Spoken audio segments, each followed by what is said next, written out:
Breaking news Kalyanpur Kanpur से। पीड़ित महिला सपना तिवारी 48 घंटे से अपने बच्चे के साथ फुटपाथ पर।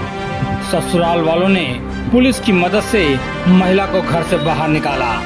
पीड़ित महिला ने मीडिया के माध्यम से कानपुर पुलिस आयुक्त से मदद की लगाई गुहार तथा उनसे मिलने की कही बात। आपको बताते चलें कि मामला मिर्जापुर थाना कल्याणपुर पनकी रोड चौकी का है। सपना तिवारी की शादी मिर्जापुर के आकाश तिवारी से 7 वर्ष पूर्व हुई थी। शादी के बाद पति आकाश तिवारी ससुर श्रीकांत तिवारी द्वारा महिला को अतिरिक्त दहेज मांगने के साथ मारपीट कर दी। महिला को गंभीर रूप से टॉर्चर किया जाने लगा। महिला ने सुसाइड करने का भी प्रयास किया था और डाई भी पी ली थी। इसके उपरांत पुलिस ने 25 जनवरी 2021 को पति व सास ससुर तथा नंद के खिलाफ आईपीसी 306, 498, 323, 504 में बात दाखिल कर दिया, जिसकी काउंसलिंग के बाद ससुराल में 3-4 महीने तक महिला को प्रताड़ित नहीं किया गया। वर्तमान में बीती रात 14/7/2024 को पति व ससुर द्वारा दहेज का बकाया हवाला देकर मारपीट कर दी गई। पीड़ित महिला द्वारा 112 नंबर पुलिस को सूचना देकर थाना व संबंधित चौकी में मदद की गुहार लगाई, लेकिन थाना पुलिस ने पीड़ित महिला को ही शाम तक थाने में रखा और फिर वापस भेज दिया। अगले दिन पति द्वारा मारपीट करके पत्नी सपना तिवारी को व 6 वर्षीय नाबालिग लक्ष्य तिवारी को घर से बाहर निकाल दिया गया। जब से पीड़ित महिला अपने बच्चे के साथ लगभग 48 घंटे से भूखी प्यासी घूम रही है। इधर चौकी पुलिस ने आरोपित पति आकाश तिवारी को हिरासत में लिया है तथा 151 की कार्रवाई करते हुए रात्रि में ही छोड़ दिया। ससुर श्रीकांत तिवारी द्वारा अपनी बहू सपना तिवारी को भद्दी भद्दी गालियां देते हुए जान से मरवा देने की धमकी दी तथा अंदर से गेट बंद कर दिया। पीड़ित महिला का आरोप है कि हमारा पति किसी अन्य महिला के संपर्क में है।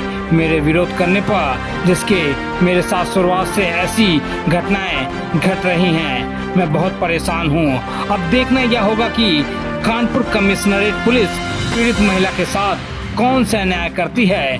जबकि नाबालिग 6 वर्षीय बच्चा लक्ष्य तिवारी गार्डेनिया स्कूल में कक्षा 1 का छात्र है। घर से बाहर मां तथा पुत्र के पास कोई भी कपड़े पैसे आदि नहीं है। कानपुर से आनंद दीक्षित की खास रिपोर्ट, बोलती दुनिया न्यूज 24/7 पर। सर, ये मामला है कि मेरे पति मुझे रोज प्रताड़ित करते हैं। सर, कितने साल हो गए शादी के? सर, मेरी शादी को 8 साल हो गए सर। 8 वर्ष हो गए? 8 वर्ष हो गए। ये बच्चा कितना बड़ा है, छोटा है? बच्चा 7 साल का है। 7 वर्ष का है। तो अब क्या समस्या आ गई कि जो पति प्रताड़ित कर रहे हैं? सर, वो मुझे रोज मारते पीटते हैं। अच्छा, मारते पीटते हैं? सर, उनके नाजायज संबंध भी हैं। वो मुझे खुश नहीं रखते हैं सर। वो किसी वजह से हमको पीटते रहते हैं, किसी न किसी। मतलब किसी अदर महिला से नाजायज संबंध है? उनके नाजायज संबंध है सर। तो ये बात आपने अपने ससुर या किसी अन्य से बताई?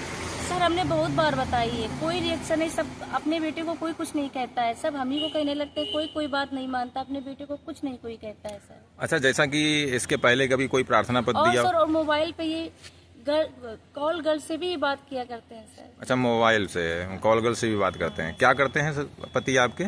ये करते हैं उसमें जेके बिंद्रा में ट्रांसपोर्ट कंपनी है, जेके बिंद्रा। अच्छा, उसमें काम कर ट्रांसपोर्ट में करते हैं। ट्रक हैं क्या इनके?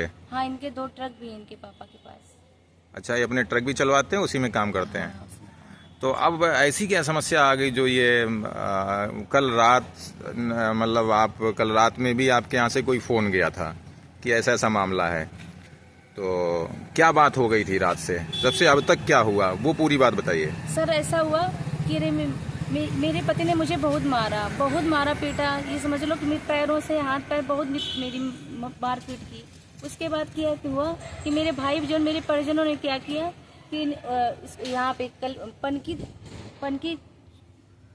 थाना में, पनकी चौकी, पनकी रोड चौकी में, पनकी चौकी में यहाँ पे जाके एक वो प्रार्थना पत्र दिया।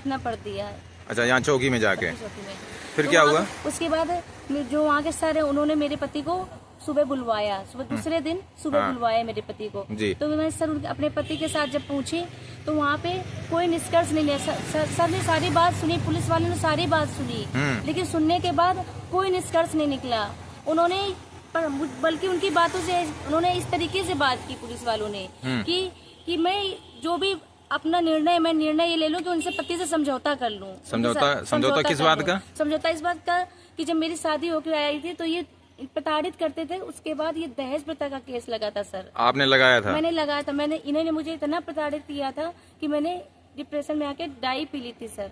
इतना मुझे प्रताड़ित किया था, बहुत प्रताड़ित किया। इसके बाद आपने दहेज किया? हाँ, तब दहेज का और भी केस लगे इनके ऊपर, जो कई केस लगे, कई केस इनके ऊपर लगे। तब इन्होंने ये मीडिएशन ऑफिस में जाकर के समझौता हो गया।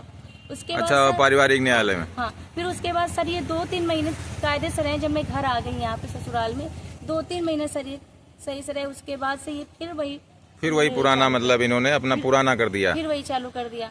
फिर वो मारने पीटने लगी। इसके बाद से सर मुझे वही उसी तरीके से ये तंग कर रहे हैं सर। मेरी यही आपसे कमिश्नर साहब से सर यही गुजारिश है कि सर तो कानपुर कमिश्नर ऑफिस गई हैं क्या आप? सर मैं गई नहीं हूँ सर, मैं यहीं से गई नहीं हूँ सर। मतलब आप मीडिया के माध्यम से कुछ कह रहे हैं? मीडिया के माध्यम से कहना चाहता हूँ, कमिश्नर ऑफिस से सर से कहना चाहती हूँ और मुख्यमंत्री जी से कहना चाहती हूँ सर, मुझे इस समस्या से बचाएं सर मुझे। तो पुलिस क्या कह रही है? जब वो मुकदमा पुराना वाला था तो अब पुलिस क्या कह रही है? वो पुराने बेस पे तो अंदर करना आपको? पुलिस ये चाह रही है सर, पुलिस ये चाह रही है, कुछ नहीं रही है। पुलिस ये उन लोगों से पैसे खाए सर। मुझे सामने उन लोगों ने पैसे दिए सर। उन्होंने पुलिस ये कर रही है, आके हर पुलिस वाला आकर